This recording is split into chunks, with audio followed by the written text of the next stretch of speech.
Hello and welcome. Hope कि आप सभी अच्छे से होंगे। आज का हमारा टॉपिक है स्मॉग। इसमें हम स्मॉग के बारे में पढ़ेंगे और इसके जो डिफरेंट टाइप्स हैं, photochemical smog and sulphurous smog, उसके बारे में पढ़ेंगे और इसके जो इन्वायरमेंटल इम्पैक्ट्स हैं उसके बारे में भी थोड़ा सा पढ़ेंगे। तो सबसे पहले हम स्मॉग के बारे में पढ़ते हैं। स्मॉग को हम डिस्क्राइब करेंगे और उसके बाद इसके बारे में आगे डिटेल से पढ़ेंगे। Smog is air pollution that reduces visibility. Smog एक ऐसा एयर पोल्यूशन है जिससे एयर में विजिबिलिटी रिड्यूस हो जाती है। ये एक हैज़ी कंडीशन होती है या धुंध जैसी सिचुएशन होती है जिससे हम दूर तक देख नहीं सकते। The word smog was coined in early 20th century. Early 20th century means 1905 और सो।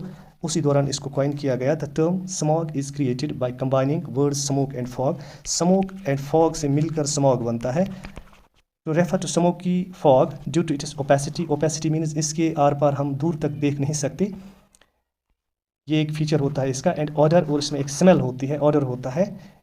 इसकी वजह से इसको स्मॉग कहते हैं या स्मोकी फॉग भी कहते हैं।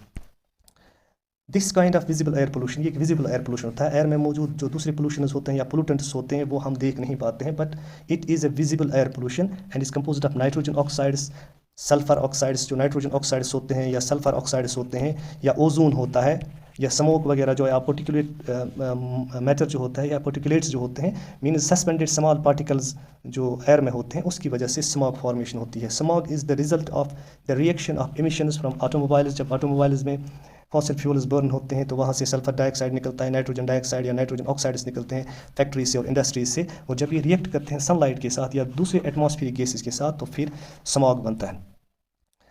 काज behind the formation of smogs are different. ये इनका जो काज होता है बनने का, ये डिफरेंट टाइप्स के होते हैं, इसलिए hence they are classified into two different types. Number one is photochemical smog. Photochemical smog को लॉस एंजल्स स्मॉग भी कहा जाता है। लॉस एंजल्स जो है ये यूनाइटेड स्टेट्स में कैलिफोर्निया में एक जगह है, वहीं पे पहले इसको ऑब्जर्व किया गया था, that is why it is known as Los Angeles smog. And दूसरा जो है it is sulphurous smogs. Sulphurous smog जो है इसको लंदन स्मॉग भी कहा जाता है। और तीसरी एक बात और है, इसको क्लासिकल स्मॉग भी कहा जाता है। क्लासिकल स्मॉग भी इसको कहा जाता है, बिकॉज जो ये सल्फरस स्मॉग जो है ये एक्चुअली जो इंडस्ट्रियल एरा है उसी दौरान ये सबसे ज़्यादा वहाँ पे ऑब्जर्व किया गया लंदन में, इसलिए इसको लंदन स्मॉग भी कहते हैं। जबकि ये फोटोकेमिकल स्मॉग जो है ये लगभग 1940s और 1940 या 1950s के दौरान वहाँ पे ऑब्जर्व किया गया, इसलिए इसको लॉस एंजल्स स्मॉग कहते हैं। फोटोकेमिकल स्मॉग के बारे में अब हम डिटेल से पढ़ेंगे, इसकी फॉर्मेशन के बारे में भी पढ़ेंगे। Most common occurring smog photochemical smog होता है created when sunlight reacts with nitrogen oxides. जब सनलाइट रिएक्ट करती है नाइट्रोजन ऑक्साइड्स के साथ, and at least one volatile organic compound, या किसी एक वोलेटाइल ऑर्गेनिक कंपाउंड के साथ। वोलेटाइल ऑर्गेनिक कंपाउंड्स ऐसे हाइड्रोकार्बन्स होते हैं जो वोलेटाइल होते हैं। वोलेटाइल मीन्स ये कम टेम्परेचर पे इवापोरेट हो जाते हैं, जिनमें मतलब इथीन आता है, इथीन है, इसी तरह प्रोपीन, और इसी तरह कुछ एरोमेटिक कंपाउंड जैसे बेंजीन है, जैसे जाइलिन है, इसी तरह कीटोन्स में एसीटोन होता है। ये ऐसे केमिकल्स होते हैं जो जल्दी इवापोरेट हो जाते हैं, इसलिए इनको वोलेटाइल ऑर्गेनिक कंपाउंड्स कहा जाता है।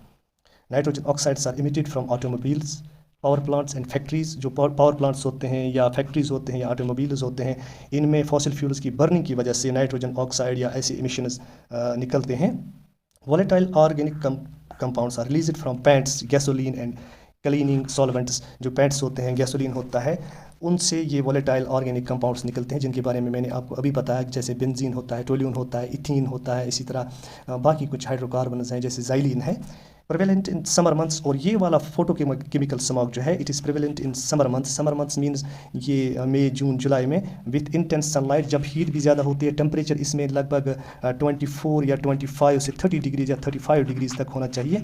ऐसी कंडीशन में फोटोकेमिकल स्मॉग बनता है with intense sunlight and stagnant air masses. जब उस दौरान स्टेगनेंट एयर मासेस होते हैं एटमॉस्फेयर में, तो वहाँ पे फोटोकेमिकल स्मॉग्स बनते हैं।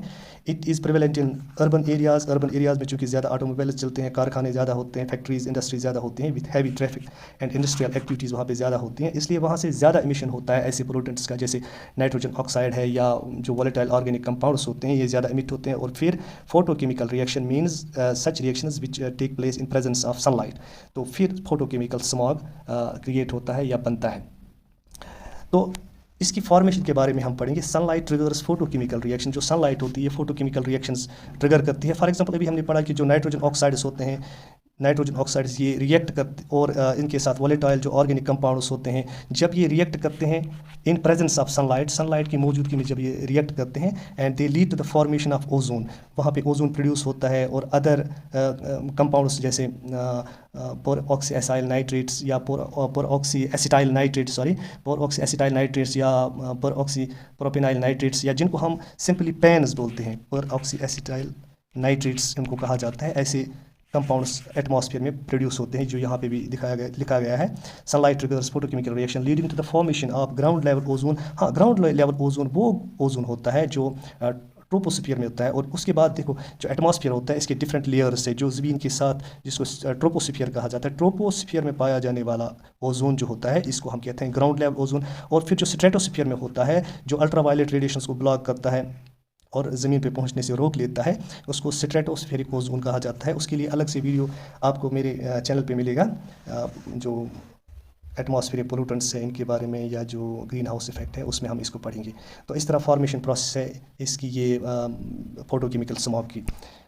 और इसके इम्पैक्ट्स क्या है इसको जल्दी से पढ़ लेते हैं। पहले रेस्पिरेटरी इश्यूज होते हैं, एलिवेटेड लेवल्स ऑफ ओजोन, जब ओजोन लेवल्स ट्रोपोस्फीयर में इंक्रीज, ग्राउंड लेवल ओजोन जब ज़्यादा हो जाता है, एंड अदर फोटोकेमिकल पोल्यूटेंट्स, जो अदर केमिकल पोल्यूटेंट्स होते हैं जैसे पैन्स होते हैं, कैन एक्जरबेट रेस्पिरेटरी प्रॉब्लम, इससे रेस्पिरेटरी इश्यूज होते हैं, सांस लेने में दुश्वारी होती है, प्रॉब्लम होती है, काजिंग इरिटेशन, इससे इरिटेशन होती है, खांसी वगैरह आ जाती है, डिफिकल्टी इन ब्रीथिंग, और अस्थमा जैसी सिचुएशन मतलब होती है। खासकर जो एल्डरली पीपल होते हैं उनको ये ज़्यादा इम्पैक्ट करता है। आई इरिटेशन भी ओजोन से होता है, due to presence of ozone.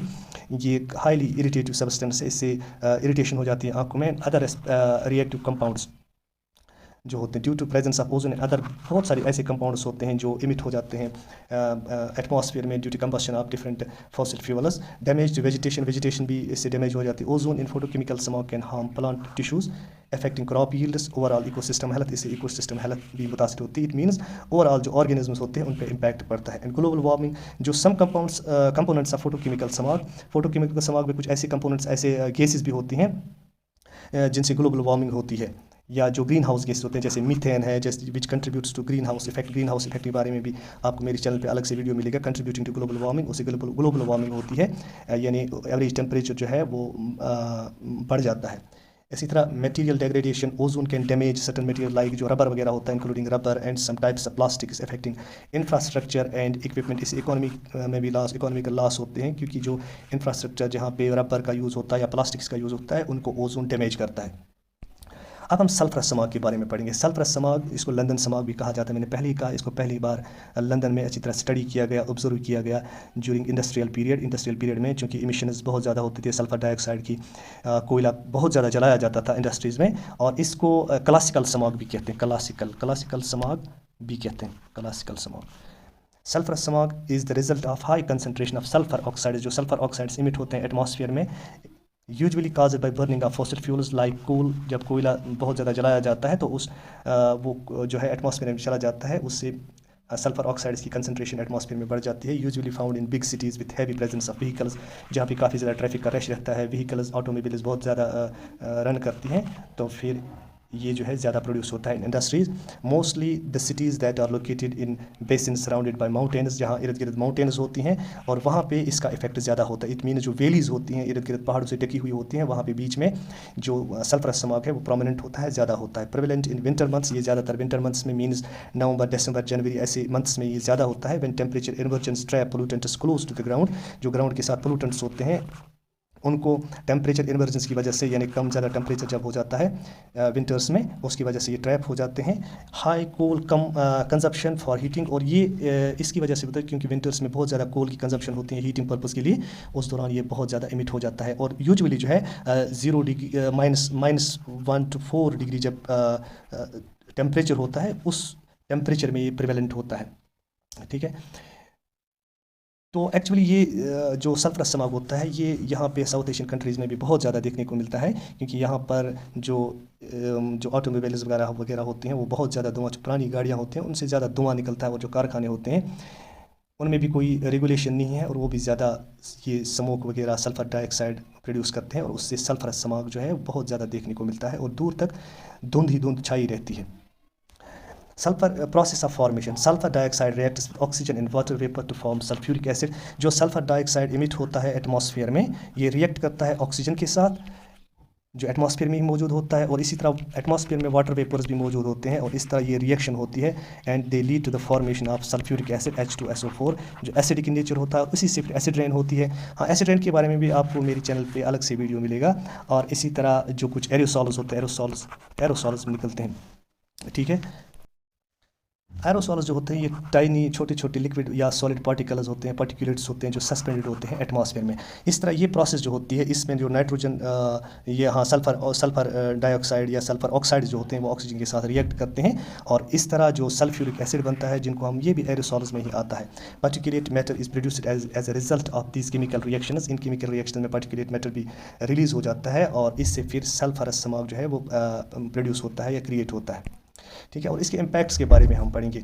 Respiratory and cardiovascular issues, जो हमारे रेस्पिरेटरी सिस्टम में या कार्डियोवैस्कुलर सिस्टम में हार्ट के जो इश्यूज़ होते हैं वो इंटेंसिफाई वो ज़्यादा हो जाते हैं। Sulphur dioxide and particulate matter in sulfurous smog can cause or worsen respiratory and cardiovascular problems in humans.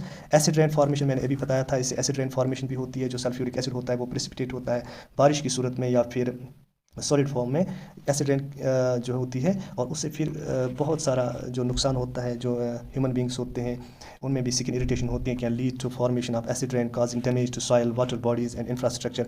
और कोरोजन भी होता है, क्योंकि जो एसिडिक होते हैं, एसिडिक सब्सटेंसेज होते हैं या जिस मॉइस्चर में एसिड होता है, जब ये इन कंटैक्ट विद मेटेलिक सब्सटेंसेज आ जाता है तो वहाँ पे कोरोजन होता है, जंग जैसा लग जाता है उन पर, वो डैमेज हो जाते हैं, या एरियल ऑक्सीडेशन होती है। जो मेटेलिक सब्सटेंसेस होते हैं या मेटेलिक स्ट्रक्चर कोई कहीं पे भी होता है, the presence of sulphuric acid in sulphurous smog can accelerate the corrosion of metals and materials in buildings and structures. और इससे फिर इकोनॉमिक भी लॉस भी होता है। Ecosystem, acid rain resulting from sulphurous smog can harm aquatic ecosystem. जो aquatic ecosystems होते हैं, जब वहाँ पे ये एसिड रेन आ जाते हैं, एसिड रेन की वजह से एसिडिक कंडीशन वहाँ पे क्रिएट होती है, उससे जो फिशेस वहाँ पे होती हैं या जो एक्वेटिक लाइफ होती है, एक्वेटिक ऑर्गेनिज्म होते हैं, उन पे ये इम्पैक्ट करता है। और यहाँ पे इसकी आउटलाइन थोड़ी सी दी गई है लंदन स्मॉग के बारे में भी और लॉस एंजलिस स्मॉग के बारे में भी, जो इसकी डिफरेंट कंपोनेंट्स होते हैं जिनकी वजह से ये होता है। इसको भी आप देख लेना। होप कि आपको ये अच्छे से समझ आ गया होगा। Thank you and stay blessed.